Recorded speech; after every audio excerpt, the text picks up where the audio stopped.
Frustrated with too much lesson planning? Not sure how to proceed with grammar lessons? Want to see some concrete examples of how to teach grammar in context? This video is for you then. Welcome back to Teach English with Passion. Still continuing with our series of videos related to Unit Safety First. For today, we will see together how to present the grammar lesson of expressing certainty and doubt. Eager to know more? Continue watching. First, let's start with identifying the learning objective of this lesson. So, at the end of this lesson, learners will be able to act out short dialogues or write a short paragraph predicting future changes in our lifestyles, making use of the language forms they see in the lesson. Of course, here it's up to the teacher to choose the kind of output he wants his learners to generate, either a paragraph or a dialogue. As far as teaching materials are concerned, in this lesson we're gonna use the following: flashcards, the whiteboard, and some worksheets. As we are dealing with a grammar lesson, we're gonna use the PPP model: present, practice, and produce. So let's see together what activities I have adapted for this lesson.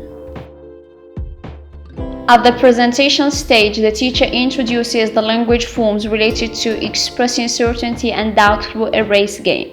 The teacher divides the class into 4 groups. He gives each group a number of flashcards as the ones shown here. The flashcards contain different words. Learners work as a group to reorder the words to get coherent sentences. Once the group members formulate one sentence, a student runs to the board and writes the sentence in his group's column. Note here that each group is given a different set of sentences. For example, Group A students are given sentences which express certainty.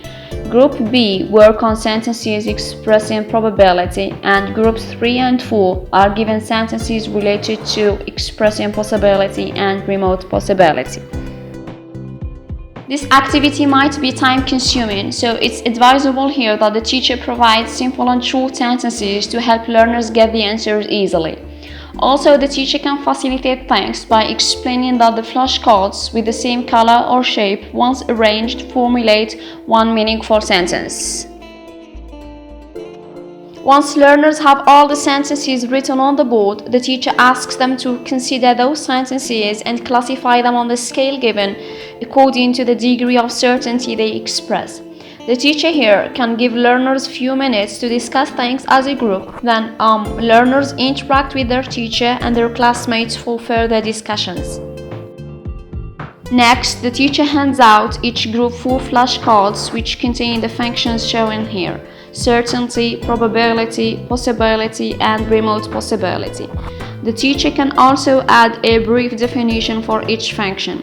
Each group of students is asked to decide which function their group sentences express. Learners then share their answers, and with their teacher's guidance they identify the language structures and expressions used in expressing each function.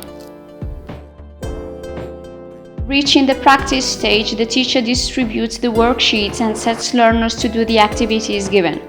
In the first activity, learners are given a number of sentences and they are asked to identify the function they express. This activity mainly aims to test learners' ability to differentiate between the 4 functions presented earlier. In the second task shown here, learners are asked to rewrite the sentences given in column B to express the functions given in column A. Learners analyze the sentences and they use the appropriate language structures and expressions to transform the sentences.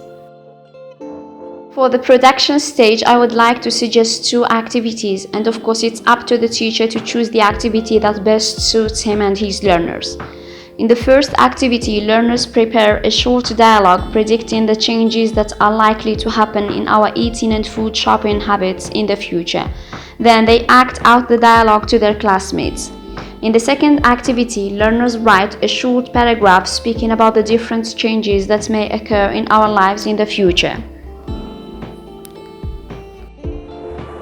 That's all for today's topic. Hopefully you find it helpful and useful. If you have any questions, suggestions, or topics you want me to deal with, leave a comment below. If you like the content of the video, subscribe now and share the video with your colleagues. Stay tuned. Have a nice day. Bye.